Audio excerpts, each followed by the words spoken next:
Today is going to be a little bit different of a video because right now I'm talking about another platform and a test they did on the piston flip offset. Okay. I believe there possibly was some favoritism going on in this test and possibly a few half-truths. Okay. Let's go over this because this was a hot topic not too long ago, and well, I want to get in on it, obviously. So by now, I'm pretty sure everybody has heard about the conflict with the offset pistons, right?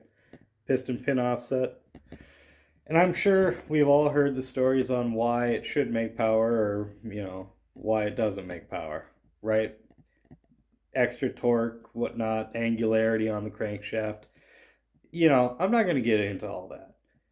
What I'm going to get into is the Engine Masters test and how they went about testing this, I feel, was a little inaccurate.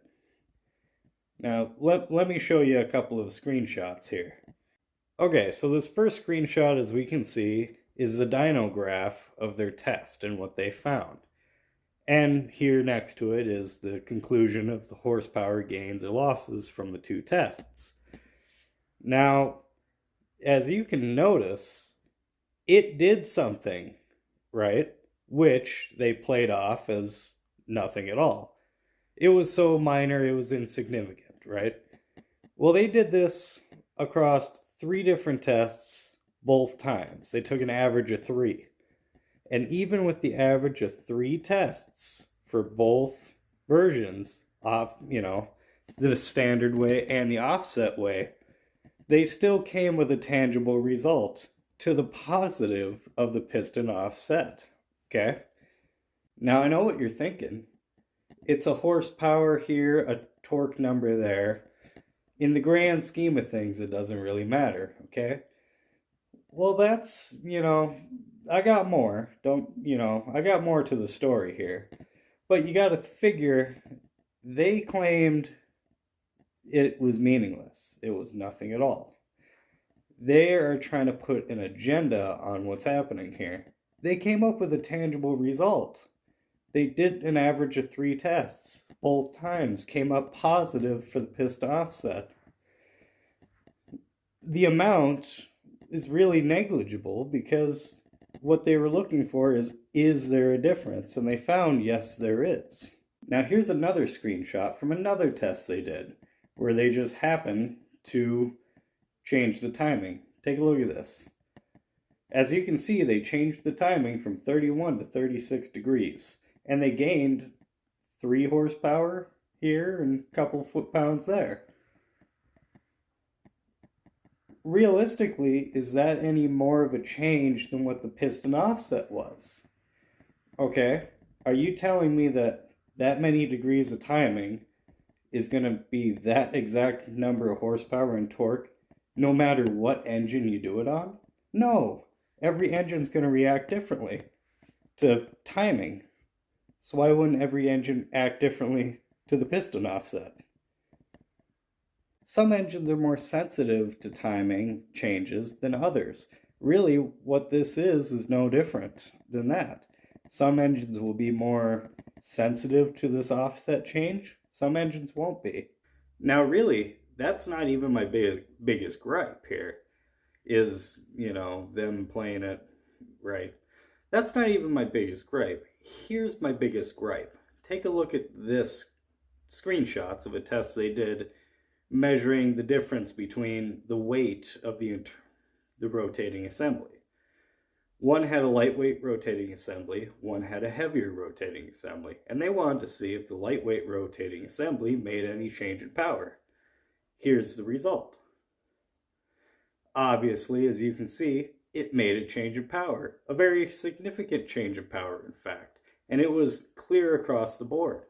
Okay, what does that have to do with this piston offset thing? Here's what I'm getting at. They tested this weight thing 2 different ways. They did it one with a 300 RPM scale, okay, then a 600 RPM scale. On a dyno, the engine does not dictate how fast it revs. The dyno dictates how fast the engine revs. So the dyno is allowing the engine to rev, not the other way around. See, that causes a problem because they're setting their engine to rev at a certain given point when in the real world the engine's winging, right? It's revving as fast as it can. Here's the difference between 300 RPM a second and 600 RPM a second. Same motor, same everything. Here's the difference. As you can see, when they rev it faster, the difference between the lightweight and the heavyweight increase. So the difference that the two are from each other is dictated on how quickly you're moving it. Well, that makes sense. The faster you're trying to get all the heavy stuff to move, the more mass you're trying to overcome, the more power it's going to rob. Why didn't they do that with the piston offset thing? I want to see a test with the piston offset at different varying RPMs a second. If it worked with this lightweight unit, okay, you see where I'm going with this, would the difference have grown down at the bottom with the extra angularity going faster? Would that difference have been more if they had winged the motor faster? That's what I want to know. That's all I want to know, right? If they would have done that and it showed not to make a difference, I would have been a happy camper. But they didn't. And you got to question why. I mean, even look at this, right? So here's the results from the piston flip, and here's the results from one of their other tests with the lightweight, right? Notice how on the other test they put down on the bottom exactly what the differences was. They didn't bother to do that with the piston flip test. Well, maybe because it would give the impression like it actually did something and they didn't want that to happen. It's subtle, but I noticed it, so, I can't be that crazy, can I? I want to hear what your opinion is on this. I don't know the answer. I just wanted to really, point this out. Would the difference have been greater had they won the engine faster, right? It made a difference with their heavyweight versus lightweight components. Could it have made a difference with the angularity? I don't know. I wish I had a dyno to do it myself, to be perfectly honest. But the world may never know. I don't know. Tell me what you think about this, okay? And I'll catch you next time.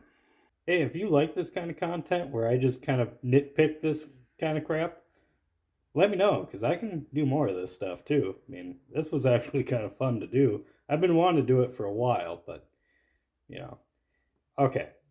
With that being said, really quick, if you're interested in any of this music, oh, look at that music that's happening in the background, go to our second channel, You Guys Guitar, link in the description. That's where we're posting all this new stuff we're coming up with. Tom made this. My brother Tom, he made this. And that's going to be his channel, so let's give him a little shout out there. Let's try to get the subs up for that guy. Okay, I'll catch you next time. For real this time.